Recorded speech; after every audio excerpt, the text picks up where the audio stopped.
I struggle to even begin to say the things I want to say about this show. Just so everyone's up to speed when I give the big reveal, I'm gonna remind you what this show is ranked above on this list. I find this show to be worse than Teen Titans Go, Johnny Test, and the Powerpuff Girls reboot, and it's a show that I know is somewhat popular. In addition to still being relatively well received online, this show also managed to get 5 seasons, which is kind of insane when you really think about it. But I mean no exaggeration when I say that Uncle Grandpa is worse than all the shows I just mentioned. I know. Uncle Grandpa did get a fair amount of hate when it was on, but not Teen Titans Go level of hate. But the reason this kind of show is worse than Teen Titans Go is because in comparison to Uncle Grandpa, Teen Titans Go follows a plot pretty well actually, which is just insane. Every joke in the show amounts to, haha, doesn't that make no sense? And then assuming that just because something doesn't make sense, it's automatically funny. Uncle Grandpa the show seems to have this weird ego about itself that I'm struggling to put into words. It thinks it's a lot funnier than it really is, and I imagine some people like that in a sort of meta sense, but really it just makes me dislike the show. Give Teen Titans Go credit. They know they're making a bad show and are almost proud of it.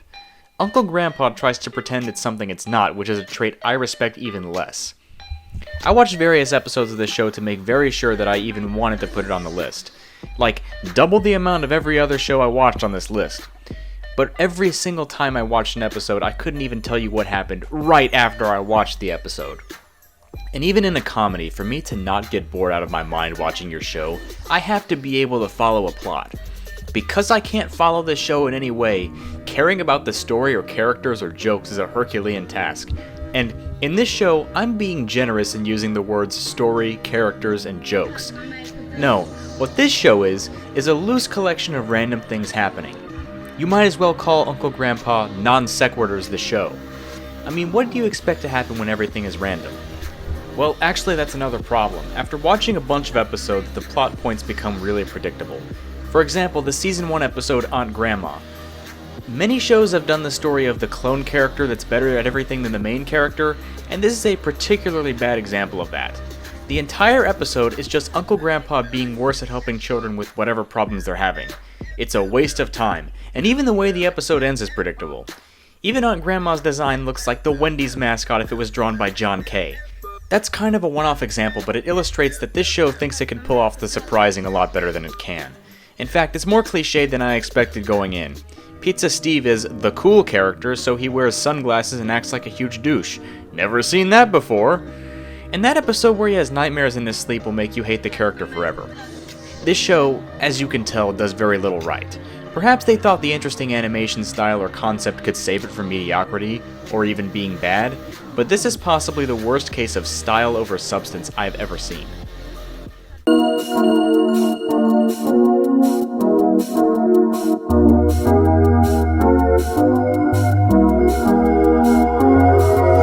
So, back in the day, and by back in the day I mean about a decade ago, YouTuber Danebo created a series of videos that would live in infamy.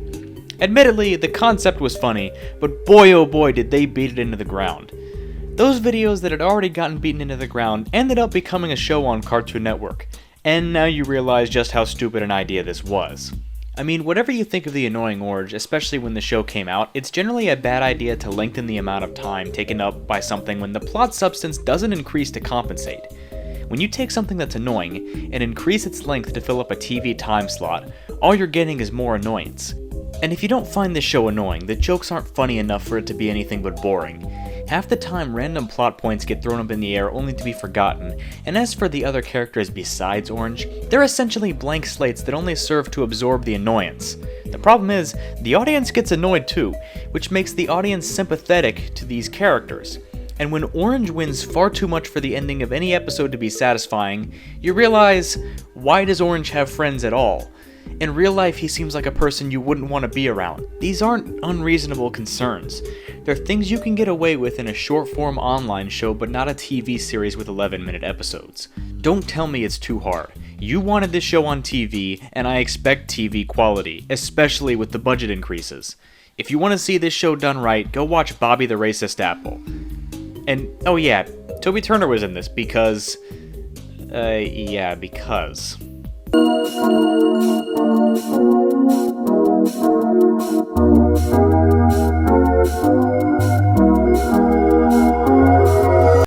In contrast to a show having a struggle moving from short form to TV length, here we have a movie that got worse when they turned it into a TV show.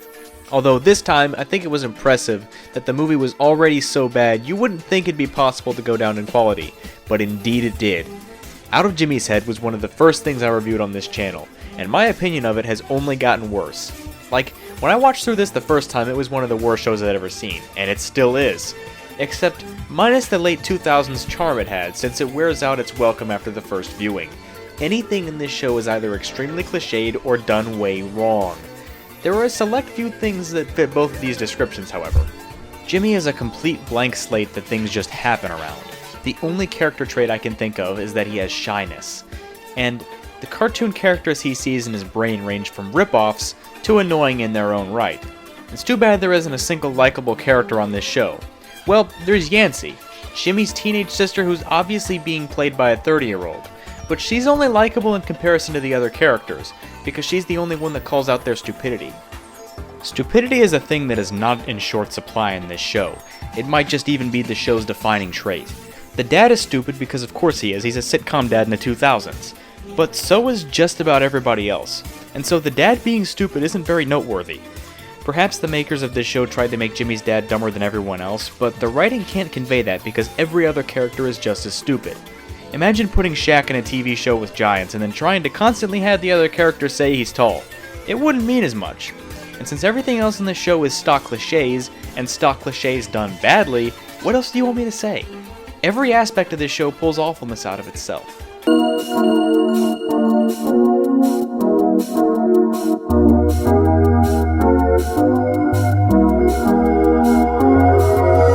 I'm gonna burst some bubbles by saying this, but I'm not the biggest fan of anime. Sometimes I have watched them, but I have a lot more experience with Western cartoons. I bring this up because even as someone who isn't an anime fan, I am deeply insulted by the 4Kids dub of One Piece. But I would be even more insulted if I was a fan of One Piece. To a One Piece fan, watching this dub must be like watching someone take your pet, grab a revolver, put it up to the pet's head and pull the trigger. Anything people liked about One Piece got completely demolished with this dub.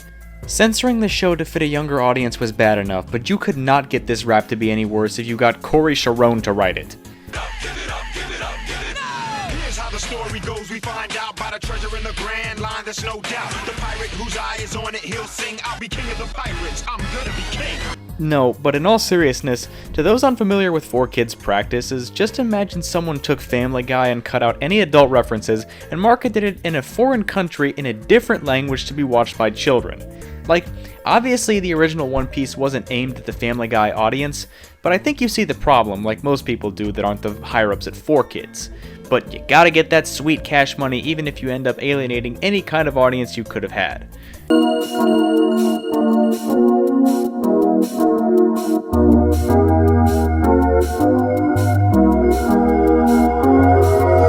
So unlike my Nickelodeon list, I actually have a few honorable mentions that didn't make it here this time. Like Totally Spies. If stupid writing alone was enough to make it on this list, Totally Spies would probably get on this list. But you have to be a special kind of bad to crack the top 10, and I don't think Totally Spies has earned that reputation. It probably would be 11 or 12 though. Pokemon Gen 4. I know Pokemon is kinda known for having a lot of filler episodes, but Generation 4 has to be the worst in that regard. And in this generation, Ash seems to have been stripped of his personality. Dawn never had any personality to begin with, and Brock's tired old joke of hitting on every single living, breathing woman in existence really wore off its charm in this generation. Almost Naked Animals. Saying that the plots in this show make no sense is probably something you already knew about this show, even if you haven't watched it. It just seems like one of those shows from outward appearance, but then you realize the concept of the show does it no favors, because, yeah, the almost nakedness of the animals in this show doesn't seem necessary in any episode. And Incredible Crew. And here we have the show that I tried to put on this list, but I just found too many things worse than it. It's Saturday Night Live for kids, except it's not funny at all. And back when I was a kid, this show was on all the time, or at least that's the way I remember it. I don't really know if it was. But when they weren't squeezing Johnny Test in the schedule, I imagine this show was airing. And now for number 1, which you probably already know what it is.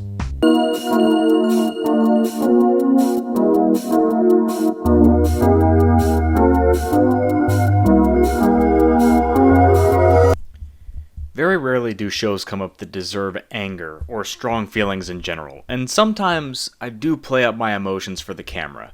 But here, we have a show that is so bad that I am not joking about my anger towards it. It's a show that is so bad it can legitimately cause physical harm in the viewer. Problem Solvers is that show. This show hurts my eyes, but in someone with epilepsy or more sensitive eyes, I imagine they aren't as lucky as I am when they look at this show. Who thought this was a good idea? Oh, design choice, sure. This was a good design choice, except that it wasn't. At all. After some of the things the network has censored, why did the censors never get to this? I watch Electric Soldier Porygon with a straight face the whole time, but this? No. This is hard to look at for me. Story, characters, jokes, my honest response is that it doesn't matter what they are because at times this show is so hard to look at that it doesn't matter. Aside from the visuals, this could be a masterpiece, but frankly it doesn't matter when that one aspect is done so badly. And if you really do like this show, I'd have to imagine you would concede that the visuals do look awful and it's just easier for you to get past. I genuinely want to know what the makers of this show were thinking. On the scale of a production like a TV show, just because isn't good enough of a reason for a creative choice. Being different for difference's sake is a bad point to have as a show. And if you're different to a bunch of good shows, then the quality of your show will be different as well. Sorry I had to subject you to clips of this show.